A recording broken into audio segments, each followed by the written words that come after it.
men have difficulty with women who are completely out of control. But who should control women? Well, other women themselves, men, society, just like everyone is controlled. I mean, you're controlled by society, I'm controlled by society, and thank God for that. I mean, funny. I mean, you described yourself as a liberal earlier, and I think a liberal doesn't think that a society controls women or men. Well, let's say regulates. I'm a psychologist as well. But what is an out-of-control woman? What is this creature? How do we know when we met one?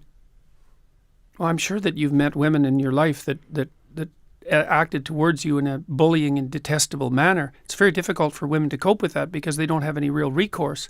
And female bullying can be unbelievably vicious. And usually that takes the shape of reputation destruction, innuendo, and gossip. It's well documented. It's very difficult to defend. Men do it too, but men no. But the patterns, disproportionately women, in your view, or not? Sorry. Yes, disproportionately women. That's what the data indicate. I mean, Where is the data on innuendo and gossip? Well, it's among antisocial behavior among adolescents. It's a well-documented field.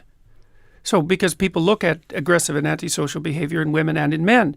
And in women, it tends to take the expression of innuendo, gossip, and reputation destruction. And in men, it tends to take the form of outright physical aggression. There's a whole literature on that. It's not a surprise to anyone. This has been known for 30 years.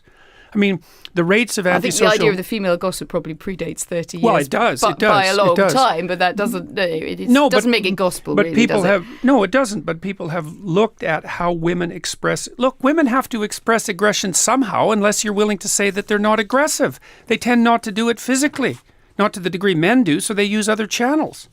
And what other channels are there other than physical aggression if you're going to be aggressive? Well, you go after people verbally.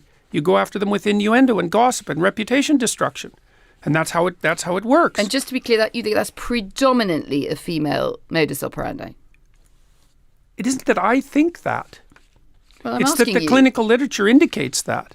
It isn't that I think it. Well, I'm not interviewing the clinical literature. I'm interviewing you. What do you think? Well, I'm a psychologist and a scientist, and I tend to base my opinions on what I've read in the broad, relevant clinical literature. I'm not making this stuff up. I studied antisocial behavior for like 15 years. I'm actually quite an expert on it. Women manifest aggression towards themselves and to others, but they don't use lethal force. They don't use physical force the same way men do. So they have to do it some other way. Why do they have to do something some other way? Because you can people take your are Hobbesian aggressive. war against... so you're basically a Hobbesian. Life is No, war I'm of half all and against half, all. half and half. Half Hobbes, half Rousseau. That's why I'm not an ideologue. Because I don't think that people are good or evil. I think they're both. I don't think that culture is security or tyranny. I think it's both. And I don't think that nature is benevolence or catastrophe. I think it's both. And that's why I'm not an ideologue. I need you to cite Rule 9 because I've got 28 bits of paper here, but I'm just going to carry on in the meantime because we're getting towards the end and nicely warmed up. You rightly picked up on the disruptive effect of social media, but also the technological shifts in media and mass media consumption.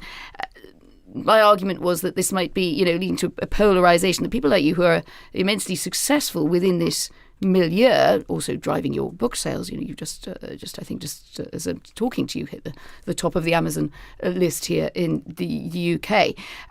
But there is that point that you become part of the problem that you've put your finger on yourself. You want people to get along together. You want men and women to sort of trade off. We don't agree entirely where these trade-offs are, but, we're here and arguing about it.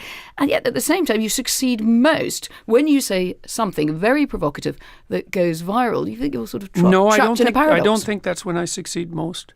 So, for example, one of the incidents that propelled me to success, let's say, in terms of public recognition in the UK was my interview with Cathy Newman.